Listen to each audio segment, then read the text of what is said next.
I'm Steve Lascalzo, and this is the way.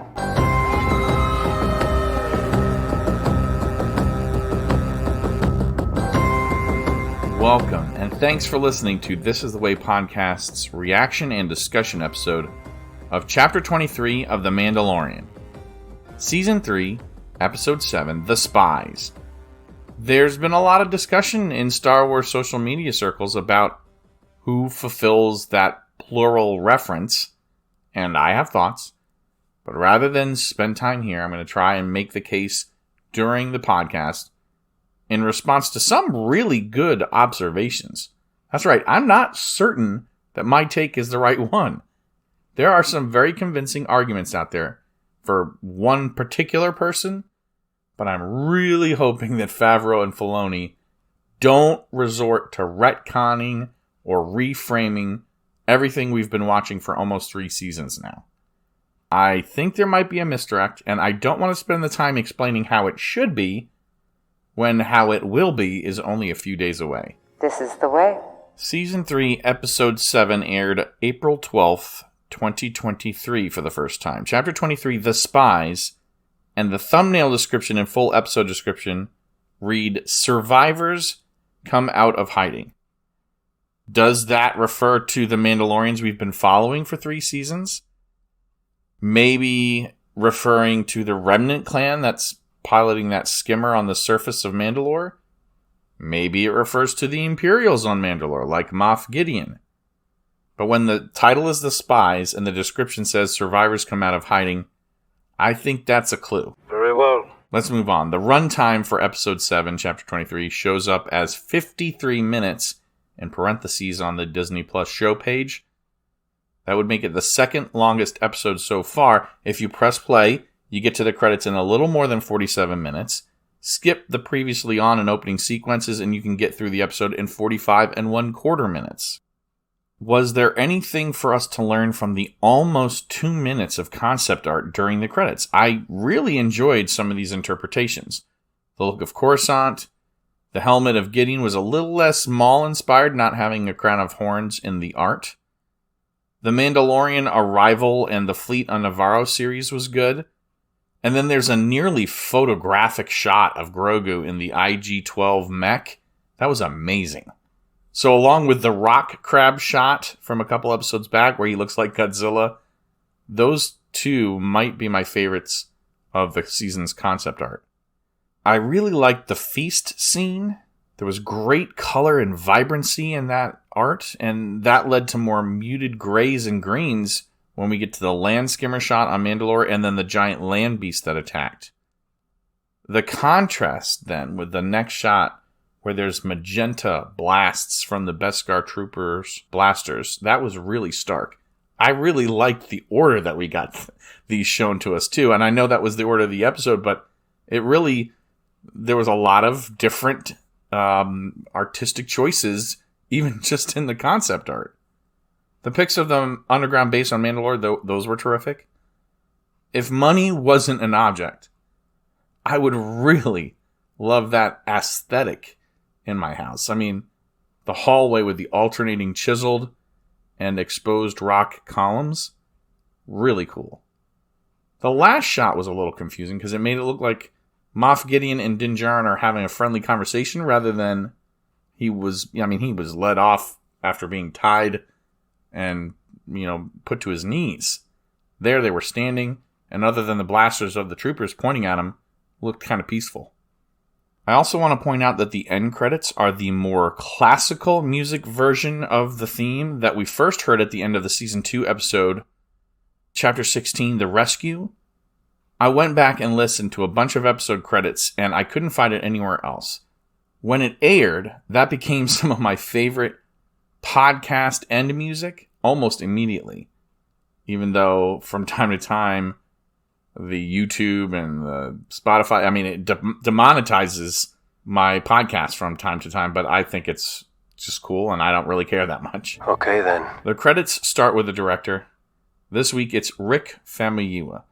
He is solid. I still wonder how much control he has since he's an executive producer, but he's got to work with the original creator and showrunner Favreau's scripts.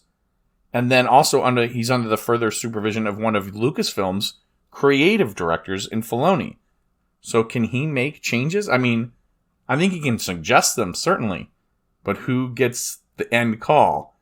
And how often is he consulting? I think almost any time he makes a change to the script, he's got to, submit that to Favreau. Whereas if you're a big name director and someone's written your script, you probably don't have too much to consult with. Your higher ups are probably the only ones that you have to deal with, but his higher ups are running the show. Well, who wrote this one? Well, writing credit for the episode belongs to Favreau and Dave Filoni. And when they partner up, I usually expect it to be for lore reasons. Director of photography on this one is David Klein. He's been here before. Rachel Goodlett-Katz was the lead editor on this one. Shauna Tripsick once again handles costuming, and if she's responsible for the armoring, holy cow. Can she make me a set? Because those are absolutely amazing. All right, let's move on to the people who are acting. Nobody here gives their real name. Pedro Pascal is the voice of the Mandalorian, but maybe not much longer if rumors are true. He's rarely in the suit anymore. It's almost always either Lateef Crowder or Brendan Wayne, and they are now credited as co-stars. Bo-Katan Kryze is played by Katie Sackhoff.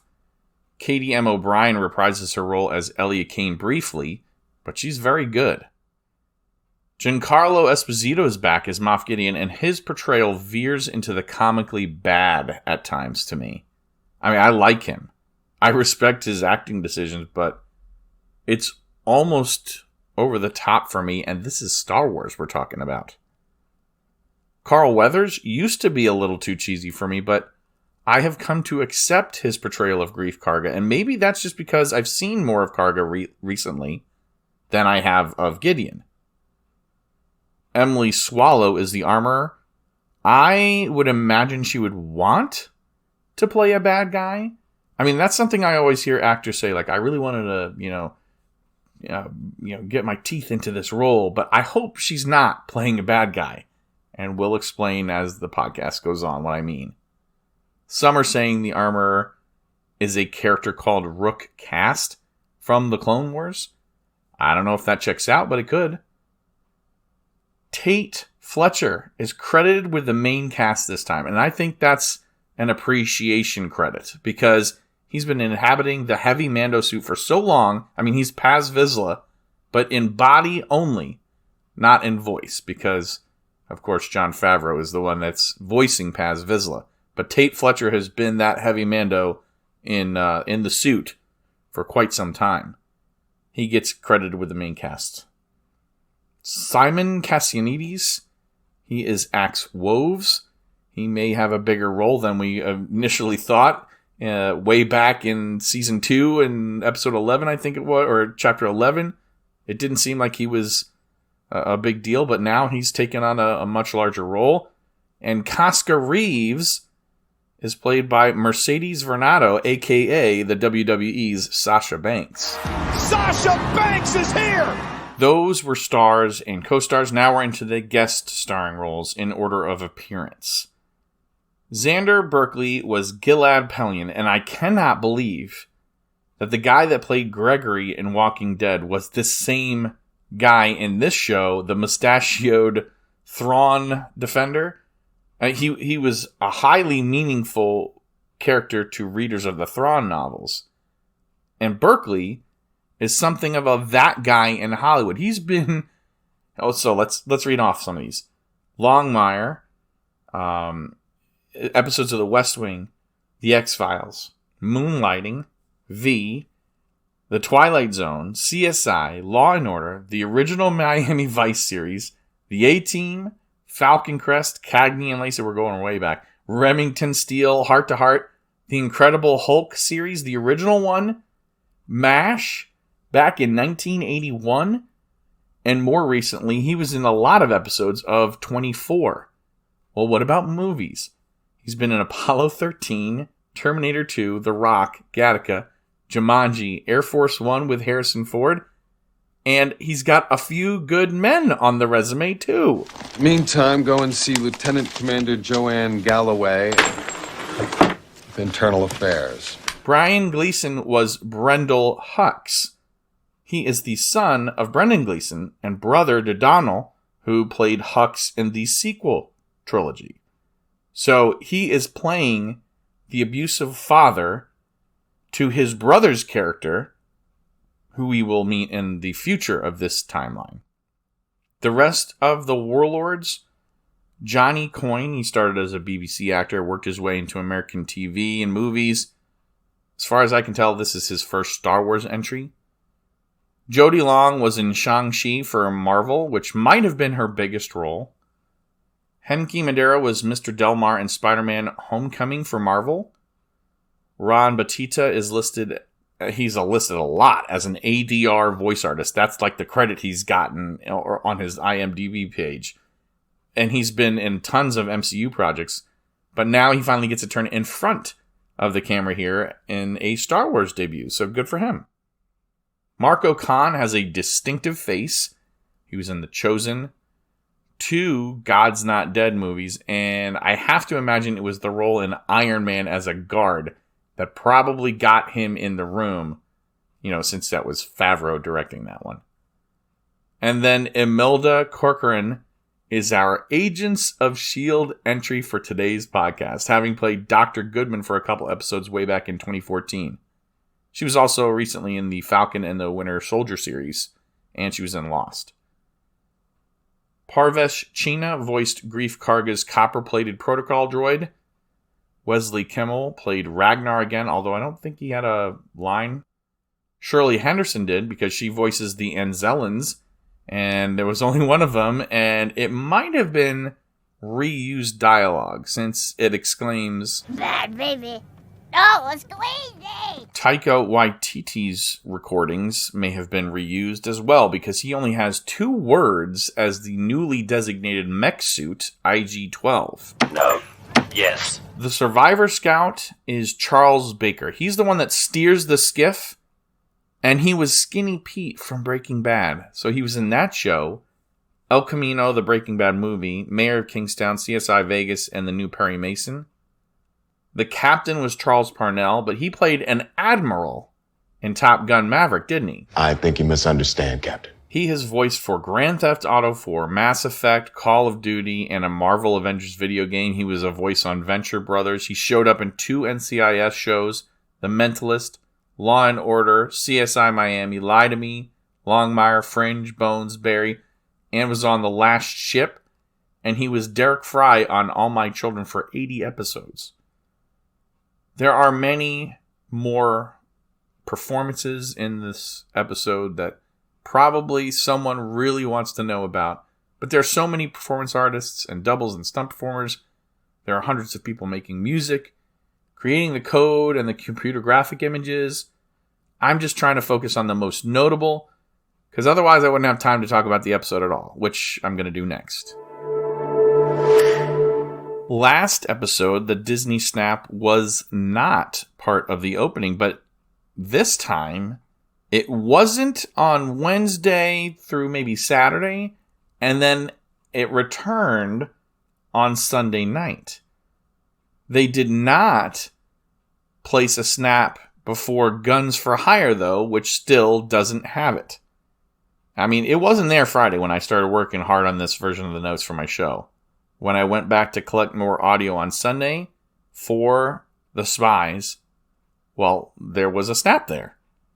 Anyway, the previously on segment starts with Grogu looking out on Mandalore from episode 2 when the New Republic spy R5-D4 gives Din Djarin an atmospheric reading. Din Djarin mentions that Bo-Katan is right, the planet's not cursed. Well, that's certainly an opinion, isn't it? From there, we go to the armorer declaring to the group at the end of The Pirate that the goal is to retake Mandalore. The mercenary captain, Axe Woves, indicated that he split from you because you had designs on ruling Mandalore once again. Then we're shown some brief dialogue between Axe and Bo-Katan on Plazir 15. Then there was the duel and submission. Then we hear Axe declare about the Darksaber, and then Din Djarin's explanation how Bo-Katan is the rightful owner. of the Darksaber.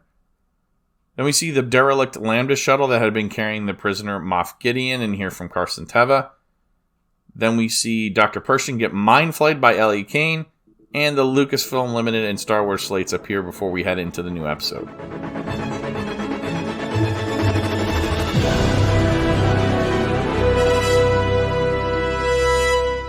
The episode opens on Coruscant. It's raining, which seems impossible to me if the entire planet's covered with metal and concrete.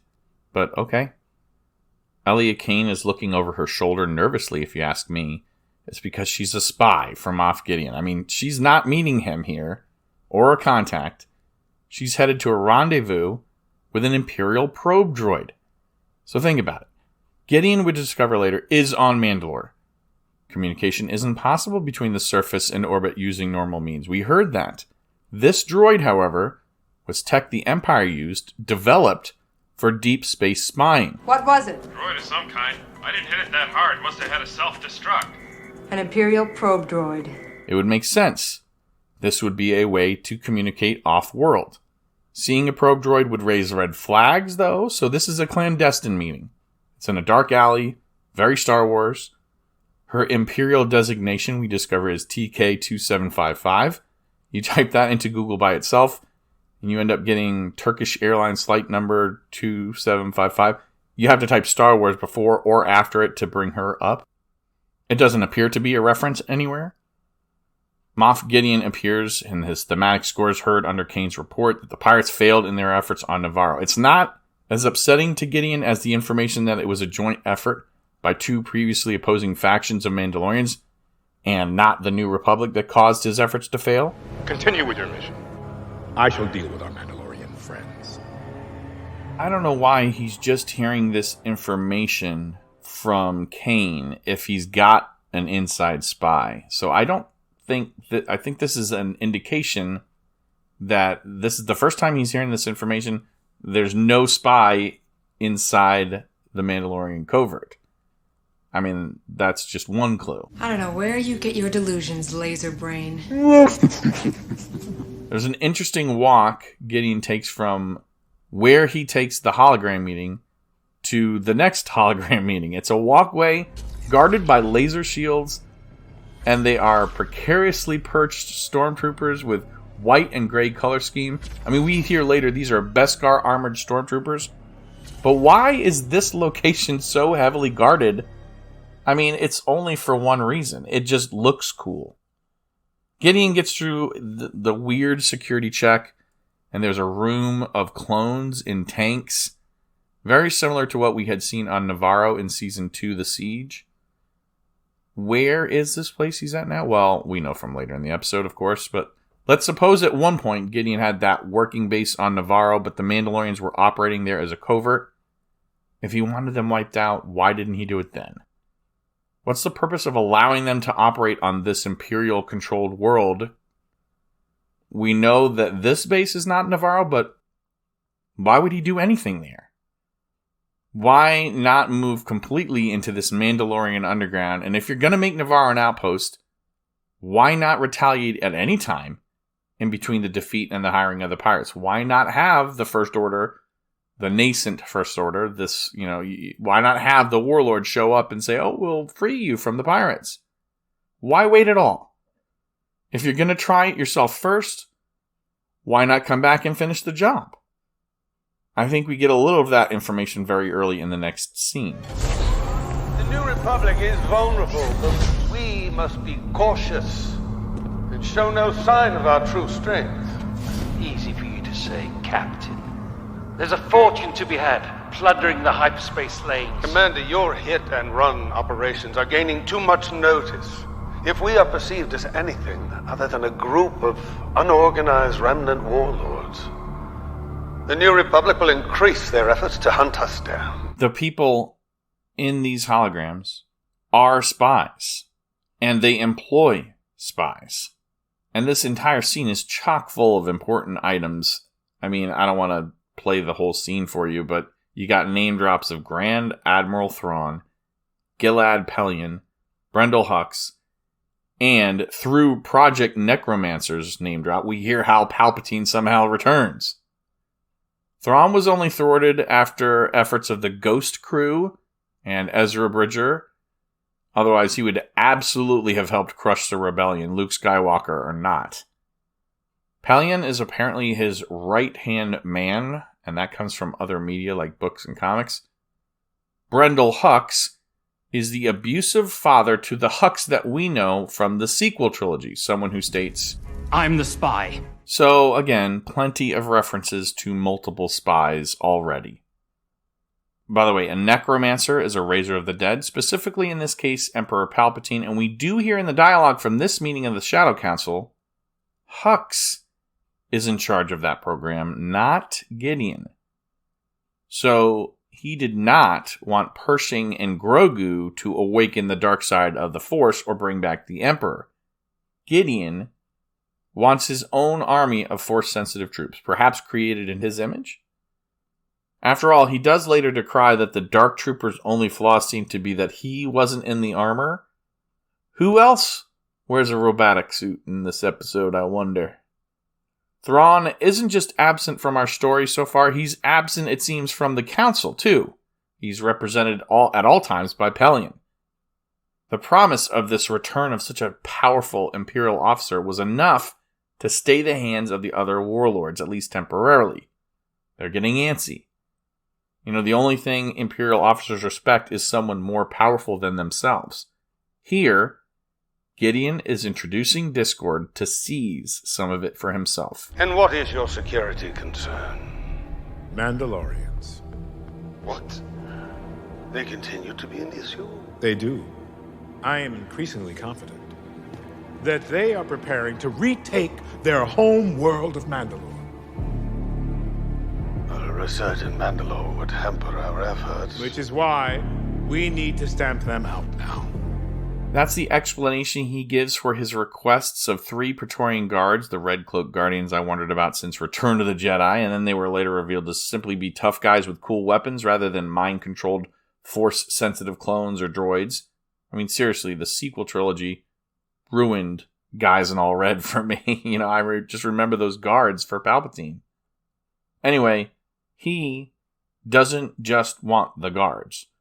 He wants more TIE interceptors like the one he lost on Navarro when he was, flying it, and then Din Djarin came and, put bombs on it. And then he also wants bombers like the one destroyed by Bo-Katan on Kalevala, or above Kalevala. Remember, she blew one up? Let's remember, Bo-Katan's home was bombed shortly after they left Mandalore. She rescued Din from the living waters, and almost immediately, there was a response. There were fighters on her tail. So they may have tracked the N1 back to Kalevala. So someone came to our planet, and then they left. Let's track it.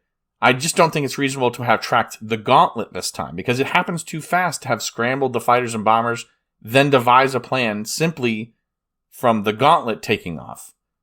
They would have needed to know where to go first, and then when they see both are safe and returning once again to Kalevala, then we put our plan into action. We're going to go try to shoot her down, draw her away from her home, and then we'll buy it. Someone on the surface was spying on them. The surface of Mandalore. For Gideon to not know 100% that the Mandalorians are planning to retake their homeworld, but know anything, suggests to me that he heard from someone that he trusts, but not someone on the inside. I think this suggests that there is a spy, maybe someone who is operating on a rich world, dealing with a lot of goods being loaded and unloaded in trade. Someone who hired Mandalorians ostensibly for protection, but maybe it was to keep tabs on them. And maybe this person just spoke directly with someone involved in the Mandalorian movement, but has ties to the Empire from the past. Exactly. Let's address the bantha in the room. I was once a facilities planning officer during the war. And thanks to the New Republic Amnesty Program, I was able to help rebuild Plaza 15. You were Imperial? He was. Yeah, Captain Bombardier. That would make yet another spy. Din Djarin, who checked out the surface of Mandalore for everyone else. Elia Kane from Moff Gideon. R5-D4 for Carson Teva. Moff Gideon for the Shadow Council, the entire Shadow Council on each other and others, and Captain Bombardier. I'm sure there are more that I missed or forgot about. And there are probably more in this episode to come, but there are already a lot of spies. We shall be rid of the Mandalorians once and for all. Long live the Empire! Long live the Empire!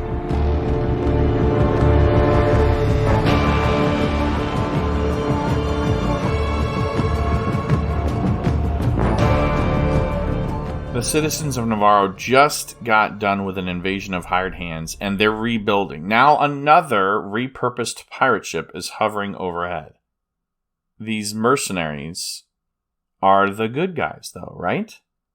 The protocol droid makes a mistake with ship classification. I mean, come on. This is a droid. That's not supposed to happen. Greef Karga corrects the protocol droid, which isn't the first time he's done so this season. So who's programming these things?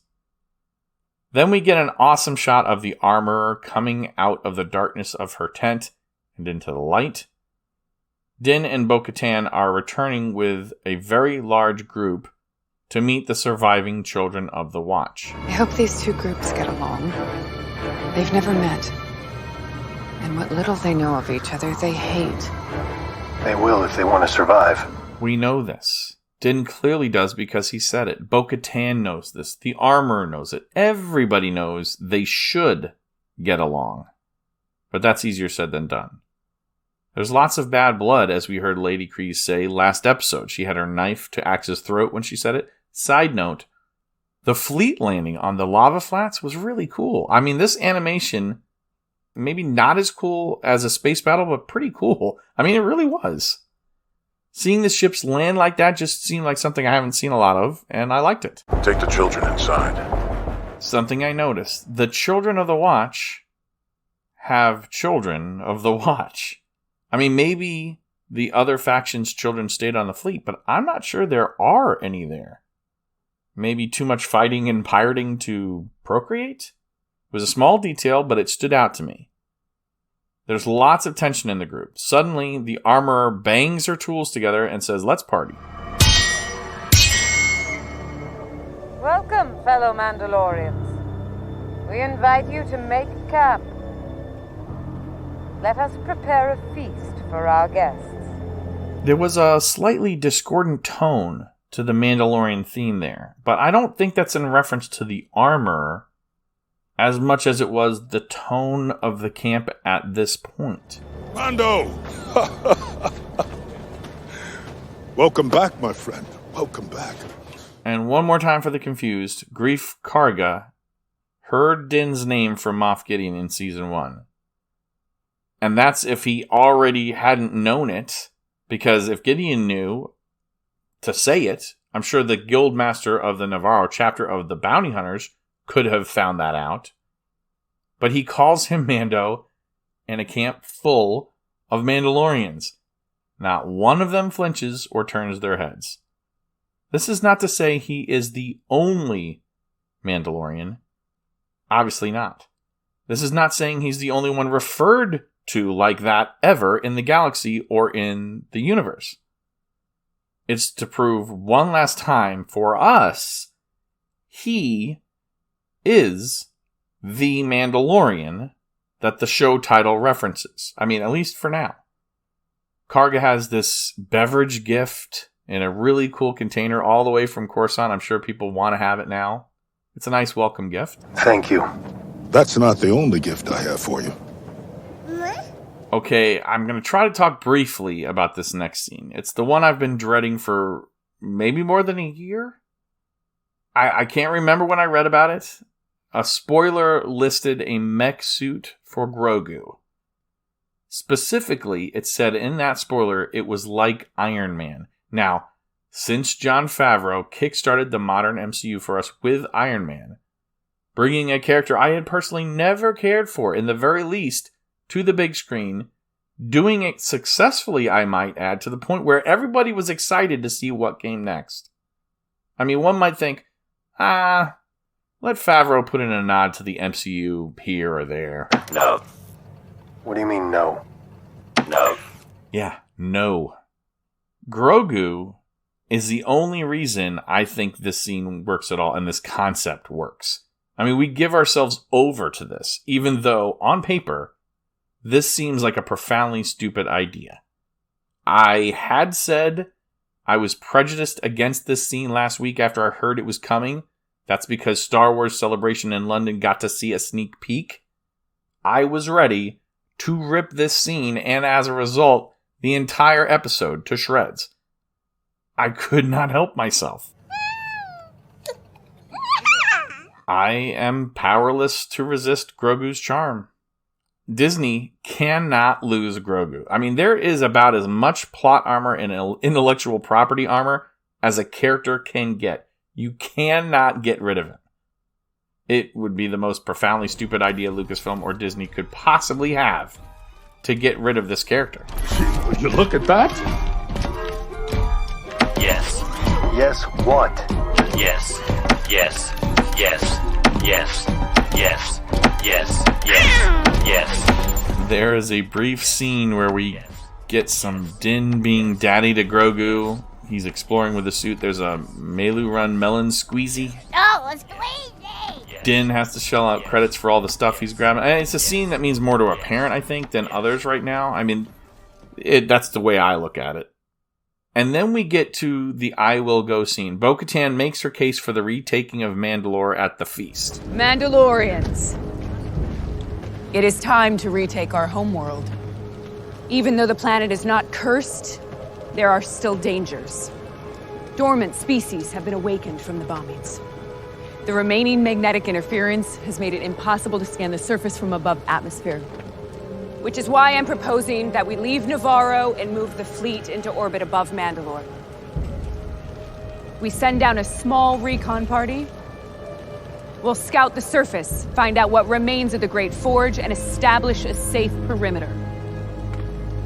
Only then will we bring down the others. I need volunteers from both tribes. There's a little pause between when she finishes and then the next person speaks. According to the closed captioning, by the way, it's the Mandalorian who speaks.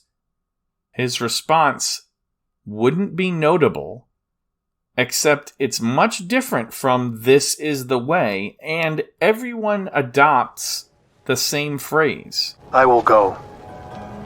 Grogu as well. In the first episode of this season, we saw a piece of glass which had a portion of Exodus inscribed in Mandoa on it. And now we get Ruth 1:16, but Ruth said, "Do not urge me to leave you or to return from following you. For where you go, I will go. And where you lodge, I will lodge. Your people shall be my people, and your God my God." The biblical theme fits. Like it or not.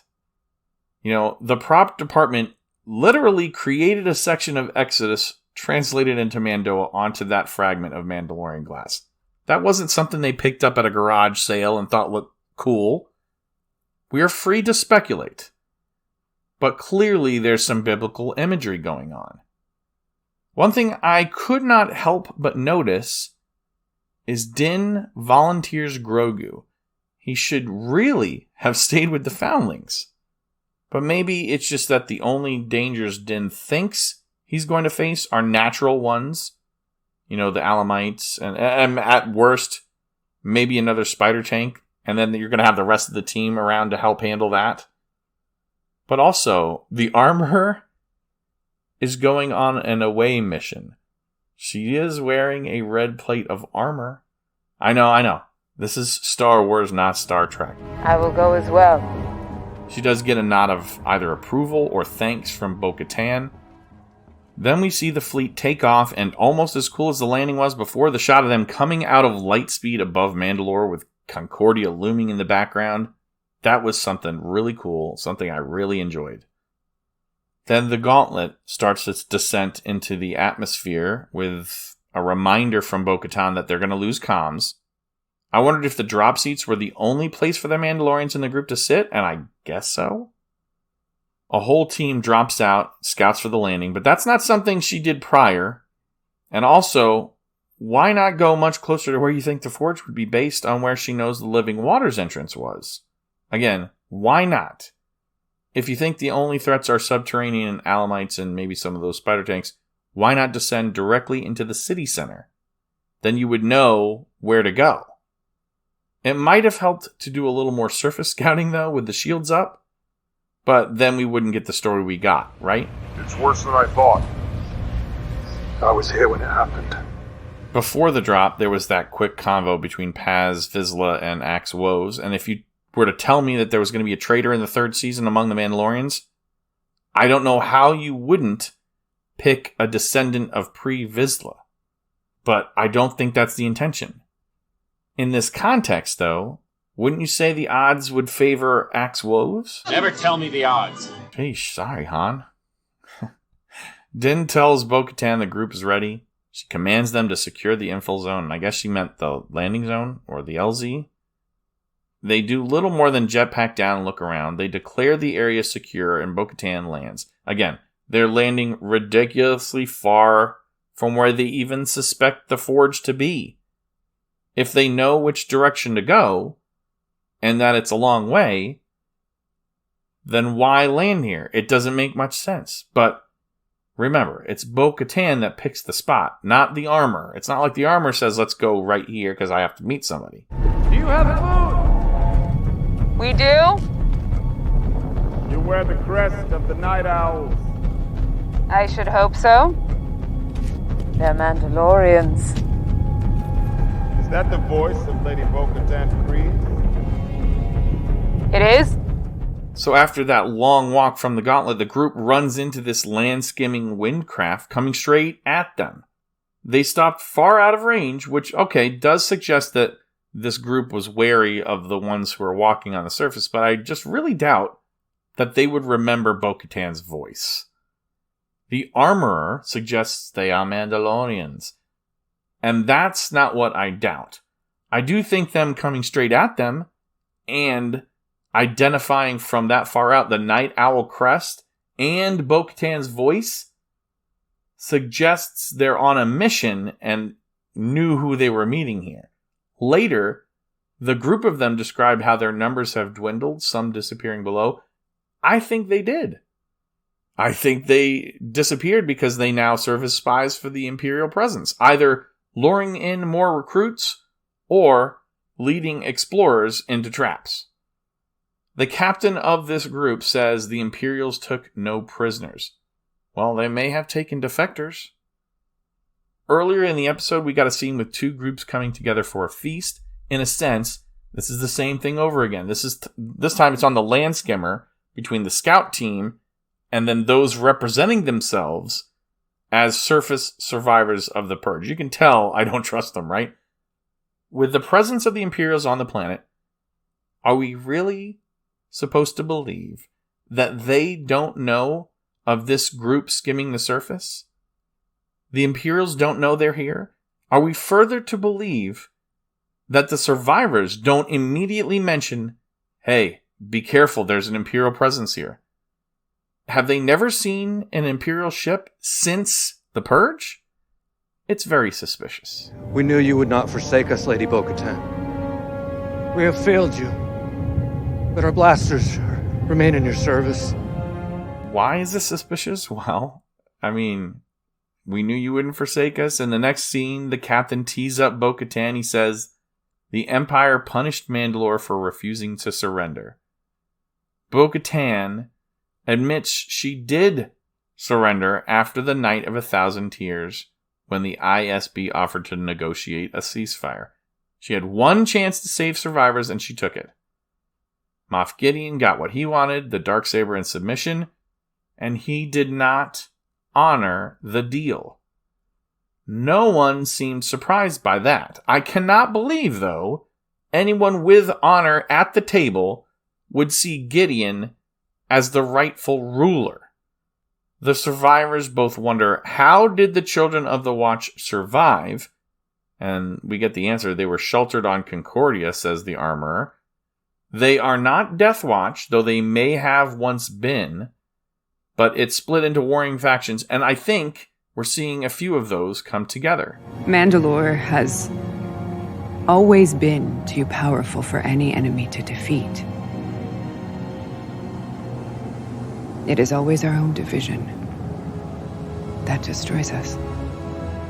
A house divided against itself cannot stand. That's what that sounds like. The next scene is about as romantic as we're going to get in Star Wars, I guess. Din says to Bo he understands her now. Bo says, "You were right," to Din. He says, "We'll rebuild it," speaking of Mandalore. He says that's how it's been for thousands of years. She admits she doesn't know if she can lead. And is this blade enough to overcome the animosity and unify our people?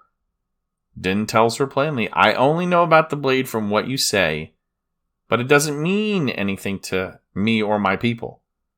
Nor does station, nor bloodline. What means more to me is honor, and loyalty, and character. These are the reasons I serve you, Lady Kryze. Your song is not yet written. I will serve you until it is." If I'm reading between the lines, I love you just the way you are. I mean, a man here is saying, I misunderstood. Now I really understand you, to a woman. Honor and loyalty and character, those are the reasons I serve you, to a woman. And your song is not yet written. I will serve you until it is. That sounds like it comes right out of a romance novel. And then Bo-Katan, a woman, says 3 words earlier in the conversation that are music to a man's ears. You were right. We may not get an I love you or even an I know, but that's about all the Star Wars romance you're going to see in this show, I think. I can't believe that they're waiting for something and then that they would take it away from... Like, you don't just build up to this romance and then present it and then end it in one episode.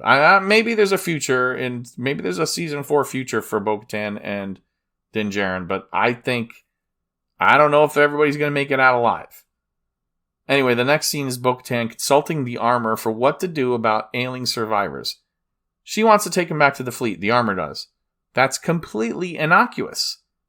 Except we know what happens later. So any survivors that can come along are welcome, says Bo-Katan. They're going to head to the Great Forge.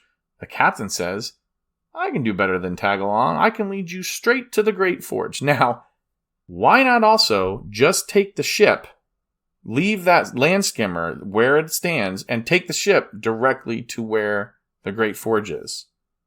Anyway, if I am Favreau and I need to get the armor back to the fleet, this is a super efficient way to do it. But why? I mean, if you're going to have her be the traitor, you're going to do it in person or face-to-face. You want that dialogue and that reveal and that I am the spy kind of a thing. These new friends, they are much more likely a set of spies than the armor. Onward, Mandalorians! To the Forge! The next day, the armor takes off with survivors for the fleet to seek medical care. And again, why not pilot them directly to the Forge? But the shots linger on the 2 groups. One's leaving for the Forge, and one is leaving for orbit. I think it's because they're in 2 different ships heading in different directions. That's why Femi Yua was contrasting these 2 scenes. But I can definitely see why someone might think it's an indicator, and it does seem like it, that maybe we're supposed to pay attention to something here.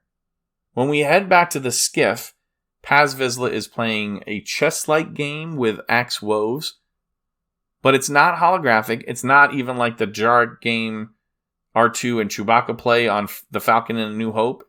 It's just a new game. And I'm kind of thankful for that. It wouldn't make sense to have a holographic machine on that ship. There's a dispute about the rules of the game, and imagine that. 2 factions at war on the board have followed different rules. It's a little on the nose, but I think we can allow it. I mean, there's a fight, and I've always wondering about this honored fighting. Like, what? You're not tickle fighting. I mean, you got vibroblades out. Are they really going to kill each other?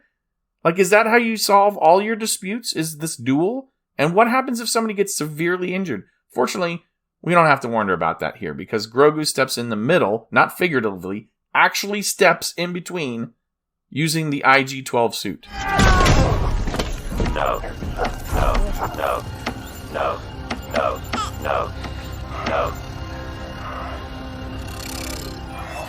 That is, pardon the pun, I guess, a huge step for this little guy to go from watching what happens all the time to actually getting involved, stepping in between. Maybe because now he's actually able to do that, or maybe because he felt this was more meaningful. I mean, he could have just used the Force, right, to hold him back. But he manages to get Axe and Paz to settle down. You taught your apprentice well. You didn't learn that from me. They still haven't united against a common enemy, but we're going to see that soon. We get a scene with the armorer leaving atmosphere for orbit. She immediately contacts the fleet. Not the actions of a traitor, in my opinion. Whoever this was left in charge contacts back, says they'll receive the alien survivors, but this guy doesn't have much experience. He didn't ask a number or ask what happened. Hey, do you need backup? What happened there? There's injured Mandalorians? Do we need to send somebody down there? Here the armor is returning. No one seems concerned with why people are wounded or ailing or need medical assistance. That ship, then, has relatively smooth sailing compared to what the skiff is going to experience.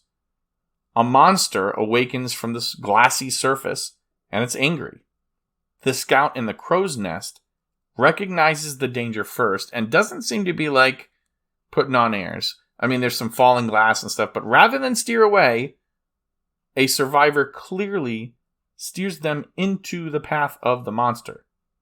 Then the ship is destroyed, they take cover underground, and there is a Star Wars wipe there. So there's an unknown amount of time passed, and then suddenly they're at the Great Forge. That's a lot to skip right there.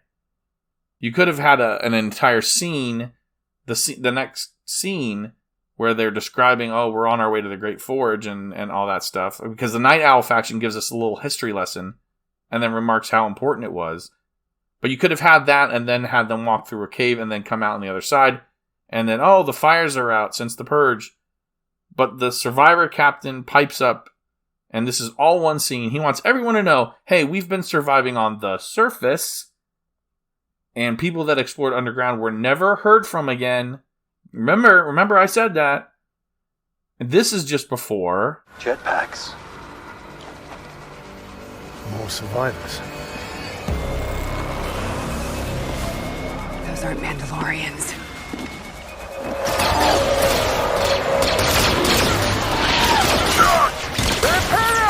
Take cover. A fight breaks out, and a survivor gets shot right in the Beskar. I went back and looked. So he or she gets knocked down, but it's Beskar. That survivor's going to be okay. How do I know? Moments later, 2 shots from our hero group hit off a stormtrooper. And by the way, they are rendered in really bad computer graphics if you go back. You look at it, but they keep attacking. Turns out they're Beskar troopers wearing white, black, and brushed metal gray costumes. They're costumes, but this is their armor. I can already see the Black Series action figure in my mind. Our hero group is pinned down on this outcropping. 2 of the survivors are knocked off the ledge. Oh no! They're wearing jetpacks. They're not going to be seriously hurt unless they forget how to pilot their jetpacks. Our heroes are pinned down, however. Axe suggests, hey, let me try and get to the fleet to send reinforcements. A couple episodes ago, they ran out of fuel just flying along the surface. Now, he's going to have enough to get to orbit? This is before we hear the fleet is in danger. Paz lays down cover fire. Axe escapes through a crack in the glass ceiling. And now that I say it like that, it should have been Cascarillas, right? But maybe it's because Axe is not telling the truth. the stormtroopers suddenly start to run off, except it's through hallways that look very suspiciously Imperial. The Mandalorians are in pursuit, including Grogu, who's told to keep up in this IG suit. Somehow, the Mandalorian, our Mandalorian, goes from the back of the pack, reminding Grogu keep up, to the front and in the vanguard. And he's one of the ones to come into the hangar first. It's in fact an Imperial base. TIE interceptors and bombers are hanging from the ceiling of this immense hangar just under the surface, but near the Great Forge. Now, if you're Moff Gideon, what a really suspect place to put your base. I mean, unless you're doing it near the Forge, because you were in fact using it, but we see the fires are not lit. Why not make a TIE interceptor too, out of Beskar? If you're that much of a zealot, like Gideon seems to be, why not commission your own Beskar TIE interceptor? Anyway, our heroes chase the troopers into a trap. Din Djarin is the only one captured alive by the Beskar troopers, and they were using their grapples to tie him up and then force him to his knees. Disarm him.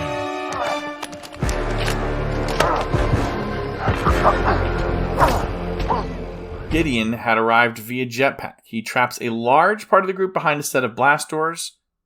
He's going to send our Mandalorian off in a moment to do a debriefing, but first, he's basically got to tell everyone his plans like a good Bond villain. Thank you for gathering the Mandalorians into one place. You were a talented people, but your time has passed.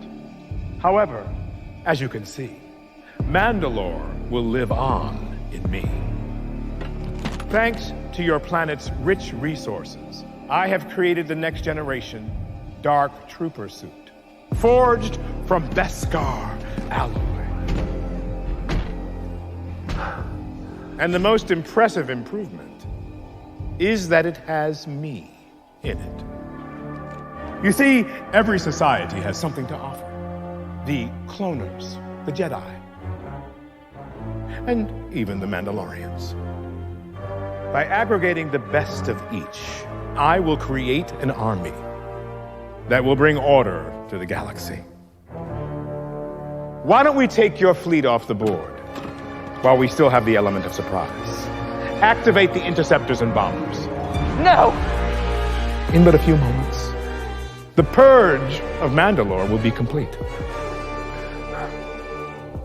Take him to the debriefing room.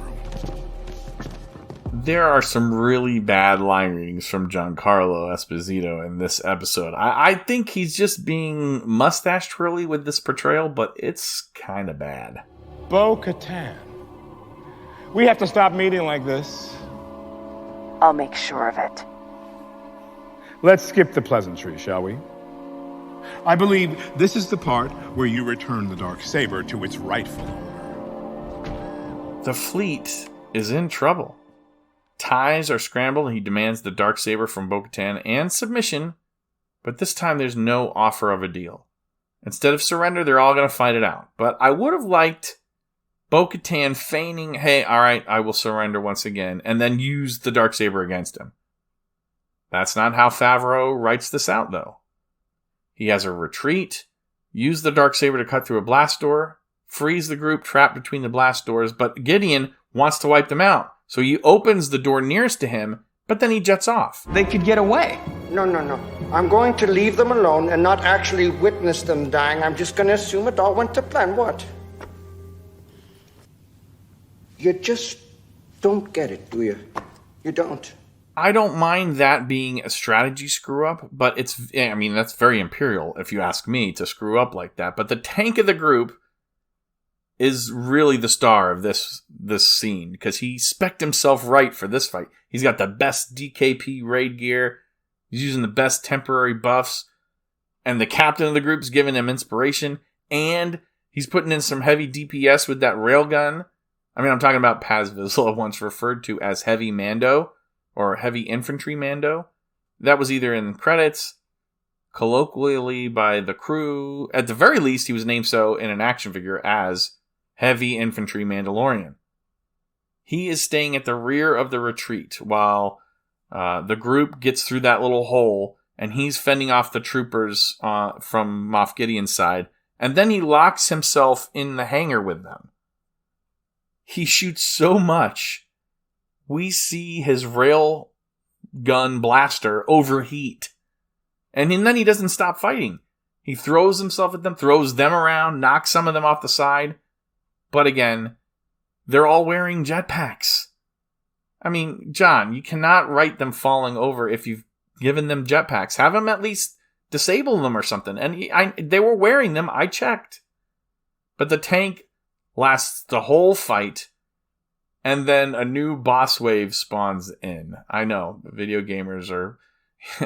I'm using a lot of video game metaphors, or just bear with me. 3 Praetorian guards decide to wait until now to jump in to help.